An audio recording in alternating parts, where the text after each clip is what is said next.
அகிலமெங்கும் உள்ள தமிழ் நேயர்கள் அனைவருக்கும் பரம்பரை ஜோதிடர் உங்கள் மனோ பாலாஜியின் அன்பான வணக்கம்.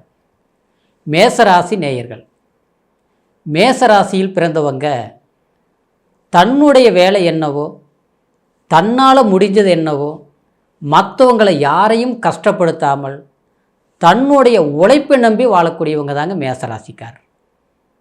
ஆனால் உங்களை பொறுத்த வரைக்கும் ஒரு விஷயத்தை நினச்சிட்டிங்கன்னா கண்டிப்பாக நீங்கள் அதை செஞ்சு முடிக்காமல் விட மாட்டீங்க.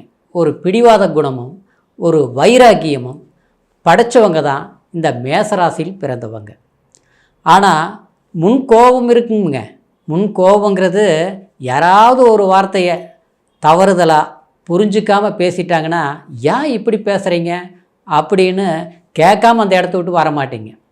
தப்பை சுட்டி காட்டக்கூடிய ராசியில் பிறந்தவங்க தான், அதாவது இந்த மேசராசியில் பிறந்தவங்க. ஆனால் உங்களுடைய கோபம் வந்தாலும் அதுக்கு சரியான காரணம் இருக்கும்.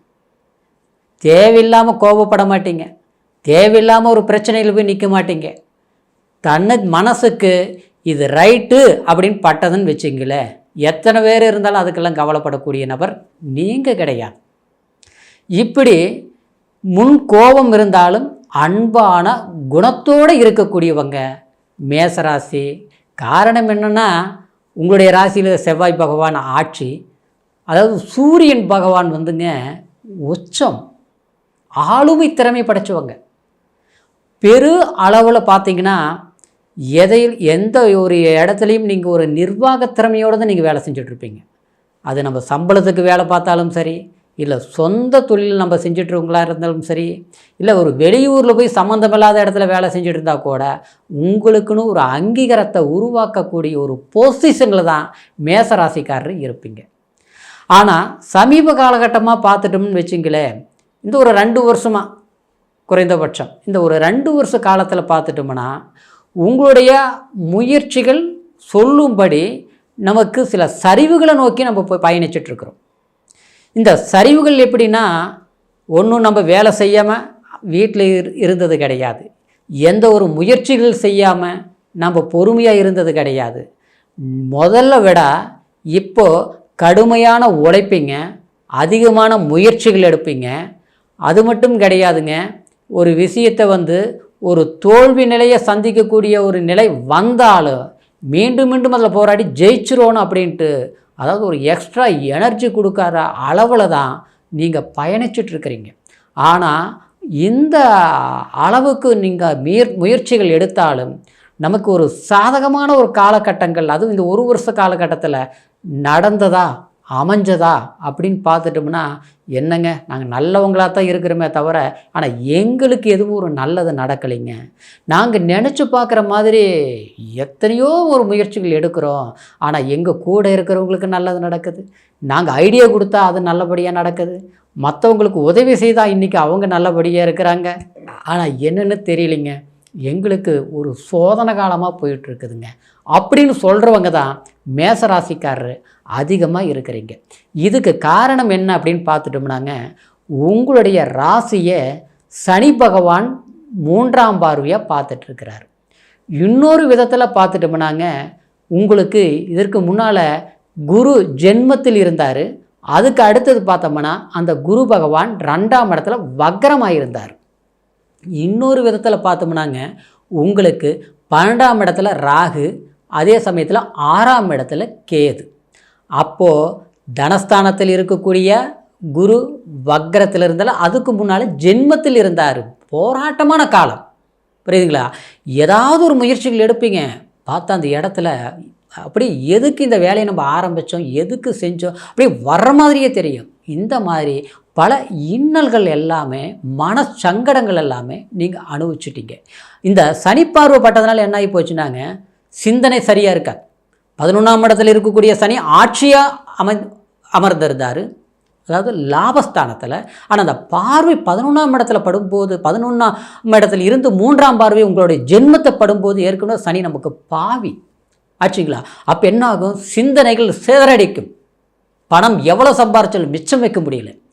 நீங்கள் கணக்கு போடுவீங்க, ஆனால் நடக்கிறது ஒன்றா இருக்குது. இந்த மாதிரி இந்த 2 வருஷ காலகட்டத்தில் சந்திச்சுட்டு இருந்த உங்களுக்கு மகா கிரக பெயர்ச்சிகள்னு சொல்கிற அளவுக்கு இந்த மார்ச் மாதம் 29ஆம் இருந்துங்க மே மாதம் 20ஆம் சனிப்பெயர்ச்சி மார்ச் மாதம், அதாவது 29ஆம் அடுத்தது பார்த்தோம்னா குரு பெயர்ச்சி மே மாதம் 14ஆம் அடுத்தது பார்த்தோம்னா ராகு கேது பெயர்ச்சி மே மாதம் 20ஆம் இந்த பெயர்ச்சிகள் கண்டிப்பாக உங்களுடைய வாழ்வின் தரத்தை, நீங்கள் பட்ட கஷ்டங்களுக்கு எவ்வளோ ஒரு மாறுதல் கிடைக்க போகுது அப்படிங்கிறத பற்றி தாங்க இப்போ இந்த பதிவில் பார்க்க போகிறோமுங்க. முதலாக பார்க்குறவங்களா இருந்தீங்கன்னா சப்ஸ்கிரைப் பண்ணி பில் பட்டன் அழுத்தி ஆல் ஆப்ஷன் கொடுங்க. இது வரைக்கும் ஆதரவு கொடுக்கக்கூடிய அனைவருக்கும் மனமார்ந்த நன்றி. இன்றைக்கி மேசராசி பொறுத்த வரைக்கும் இந்த சனி பகவானுடைய பெயர்ச்சி உண்மையிலேயே உங்களுடைய சிந்தனைகளில் இருந்து, குழப்பங்கள் இருந்த, ஒரு தெளிவில்லாத, ஒரு தீர்க்கமான முடிவுகள் எடுக்காமல் இருந்த சூழ்நிலைகள் மாறி, சரிங்களா, 12ஆம் இடத்துக்கு வரக்கூடிய சனி பகவான் உங்களுக்கு 7.5 சனியில் பயந்துக்கவே வேண்டாங்க. கண்டிப்பாக தேவையே கிடையாது. ஏன்னா உங்களுக்கு 12ஆம் இடத்துல குருவோட வீட்டில் சஞ்சாரம் பண்ணுறார். அப்போது இந்த காலகட்டத்தில் உங்களுக்கு எதிர்பார்க்கக்கூடிய அளவுக்கு நன்மைகள் செய்யக்கூடிய வாய்ப்புகள் இருக்கும். இதில் இன்னொரு விதம் பார்த்துட்டோம்னா உங்களுடைய ராசிக்கு, அதாவது 10ஆம் அதிபதியும் 11ஆம் அதிபதியும் 12ஆம் இடத்திற்கு வரார். சரிங்களா, இந்த 12ஆம் இடத்துக்கு வரும்போது ராகு பகவான் கரெக்டாக மே மாதம் 20ஆம் லாபஸ்தானத்துக்கு சஞ்சாரம் பண்ண போகிறார். புரியுங்களா? அப்போது வெளிநாடு வாய்ப்புகள், அயல்நாடு பிரயாணங்கள், வெளியூரில் போய் வேலை செஞ்சிட்ருக்கிறவங்களுக்கு நமக்கு ஒரு டிரான்ஸ்ஃபர் கிடைக்குமா, இடம் மாறுதல் வருமா, இது வரைக்கும் எவ்வளோ சம்பாரித்தோம், கஷ்டப்பட்டோம், ஆனால் இப்போ பார்த்தோம்னா கடன் வாங்கி செலவு பண்ணக்கூடிய ஒரு சூழ்நிலை ஆகி இன்றைக்கி கடனை கட்டக்கூடிய நிலைமை போயிட்டுருக்குது. இதெல்லாம் எப்போ ஒரு மாறுதல் நடக்கும்? நம்ம எல்லாருக்கும் நம்ம உதவி செய்யக்கூடிய ஒரு மனநிலையில் இருந்து மற்றவங்களுக்கு உபகாரம் தான் செஞ்சோம். ஆனால் நம்மளுடைய வாழ்க்கை என்னவோ ஒரு கேள்விக்குறியாக போயிட்டுருக்குது. இதிலிருந்து நம்ம எப்போ ஒரு மாற்றங்கள் வரும் அப்படின்னு எதிர்பார்க்கக்கூடிய உங்களுக்கு கண்டிப்பாக மே மாதம் வரைக்குமே பார்த்தோம்னா குரு வக்ர நிவர்த்தியாகி குரு நல்ல பொசிஷனில் ஒரு தனஸ்தானத்தில் சஞ்சாரம் பண்ணிகிட்ருக்கிறார். புரியுதுங்களா? அதுக்கப்புறம் பார்த்தோம்னா குரு மே மாதம் 14ஆம் உங்களுடைய ராசியிலிருந்து, அதாவது 3ஆம் இடத்திற்கு உபஜயஸ்தானத்துக்கு சஞ்சாரம் பண்ண போகிறாருங்க. உபஜயஸ்தானம் அதாவது 3ஆம் இடம் நம்மளுடைய முயற்சி ஸ்தானம் ஆச்சுங்களா. அப்போது நாம் எதிர்பார்க்கக்கூடிய இலக்குகளை நாம் அடைய முடியும். இதில் இன்னொரு சூட்சுமம் என்னென்னா, அந்த 3ஆம் இடத்திலிருந்து கரெக்டாக 7ஆம் இடத்தை 5ஆம் பார்வையை குரு பார்க்குறார். குரு இருக்கும் இடத்தை விட பார்க்கும் இடத்திற்கு அற்புத பலம். அப்போது உங்களுக்கு குடும்ப வாழ்க்கையில் இருந்த மனக்குழப்பங்கள் தீரும். சிறு வயதிலிருந்து எவ்வளோ கஷ்டப்பட்டோம், நம்மள ஒரு பொசிஷனுக்கு வந்துட்டோம், ஆனால் இன்றைக்கி பார்த்தா தடுமாற்றமாக இருக்குது. எதிர்பார்க்குறது எல்லாமே செஞ்சு முடிக்க முடியல, நம்மளுடைய எதிர்காலம் இப்படி வீணாக போயிடுமா அப்படிங்கிற ஒரு பயத்தில் இருக்கக்கூடியவங்களுக்கு கண்டிப்பாக மக்கள் சப்போர்ட்டு, வேலை செய்யக்கூடிய இடத்துல, அதாவது நமக்கு யார் நம்மளுக்கு தொந்தரவுகள் பண்ணிகிட்ருக்கிறாங்களோ அதிலிருந்து நம்மளுடைய திறமை என்னன்ட்டு நீங்கள் வெளிச்சம் போட்டு காட்டக்கூடிய ஒரு காலமாக அமையப்போகுது. அதே சமயத்தில் அந்த குரு பகவான் உங்களுடைய ராசிக்கு கரெக்டாக 7ஆம் பார்வையாக 9ஆம் இடத்தை பார்க்குறார். அப்போது பாக்கியஸ்தானம் இல்லைங்களா, எண்ணங்கள் நிறைவேறும், வீடு கட்டுற யோகம், மண்மனை வாங்கக்கூடிய யோகம், தொழிலில் விரிவுபடுத்தக்கூடிய வாய்ப்புகள் கண்டிப்பாக இதெல்லாம் உருவாக்கும்.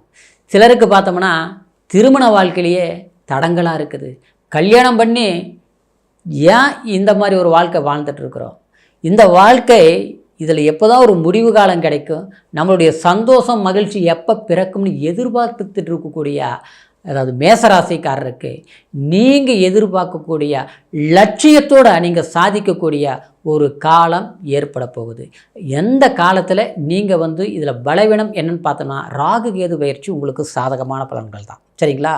11ஆம் இடத்துல ராகு சஞ்சாரம் பண்ணுறது அதிர்ஷ்டத்தையும், ஏன்னா ராகு பொறுத்த வரைக்கும் அதாவது போகக்காரகன் சொல்லக்கூடிய ஒரு யோகத்தை, திடீர் அதிர்ஷ்டத்தை கொடுக்கக்கூடியவர். புரியுங்களா? நமக்கு அப்படியே பிச்சு இது எடுக்கிற மாதிரி அப்படியே சுற்றி ஒரு நெருப்பில் நிற்கிற மாதிரி ஒரு சூழ்நிலைகள் இருக்குது இல்லையா, அதெல்லாம் மாறி போயிடும், கண்டிப்பாக மாற்றங்கள் ஆயிரும். அப்போது ராகு 11ஆம் ராகு பயிற்சி அருமை. அப்புறம் இந்த சனி வரும்போது 7.5 சனி பயந்துக்க வேண்டாங்க. நாம் நல்லவங்க, நம்ம யாரையும் கஷ்டப்படுத்தலை, மேசராசிக்காரர் யாரையுமே காயப்படுத்தியிருக்க மாட்டீங்க. உங்களுக்கு பொறுத்த வரைக்கும் சனினால் பெரிய தொந்தரவுகள் இருக்காது. அப்படின்பதனால சனி பகவான் வழிபாடு மட்டும் சிறப்பாக செஞ்சுக்கோங்க. ஆஞ்சநேயர் வழிபாடு பண்ணுங்க. ஒரு தடப்பட்ட விஷயங்கள், வீடு கட்டி பாதியில் நின்ன வேலைகள் கண்டிப்பாக அது செஞ்சு முடிப்பீங்க. சில பணம் கொடுத்து நமக்கு வராமல் இருக்குது பார்த்தீங்களா, அது இல்லாமல் கலெக்ட் ஆகக்கூடிய ஒரு வாய்ப்புகள், அதாவது நமக்கு கைக்கு வரக்கூடிய வாய்ப்புகள் ஏற்படும். இன்னும் சொல்ல போனோம்னா குடும்ப வாழ்க்கையில் சில சங்கடங்களை எல்லாம் தீர்த்து கணவன் மனைவி ஒரு ஒற்றுமையான ஒரு முடிவுகள் எடுக்கக்கூடிய ஒரு சந்தர்ப்பங்கள் நிச்சயமாக உங்களுடைய ராசிக்கு ஏற்படக்கூடிய ஒரு காலகட்டம் தாங்க இந்த 3 அதாவது பெயர்ச்சிகளுமே. சரிங்களா, சனி பெயர்ச்சியும் சரி, ராகு கேது பெயர்ச்சியும் சரி, குரு பகவானின் பெயர்ச்சி திருப்பு முனையாக உங்களுடைய வாழ்க்கையில் செல்வாக்கு குடிக்க ஒரு அமைப்பாக இருப்பதனால கடினமான முயற்சிகள் எடுங்க மேசராசி நேயர்களே. அருமையான வளர்ச்சி இருக்கும். இருந்தாலும் நான் சொன்னது கோட்சார பலன் அடிப்படையில் தான் நம்ம சொல்லியிருக்கிறோம். உங்கள் ராசியை வச்சு உங்களுடைய பிறப்பு ஜனன ஜாதகத்தை ஒரு முறை பார்த்துக்குங்க. ஒருத்தருடைய வாழ்க்கையில் முன்னேறத்துக்கு தன்னுடைய உழைப்பு மட்டும் முழுமையான ஒரு காரணமாக இருக்காதுங்க.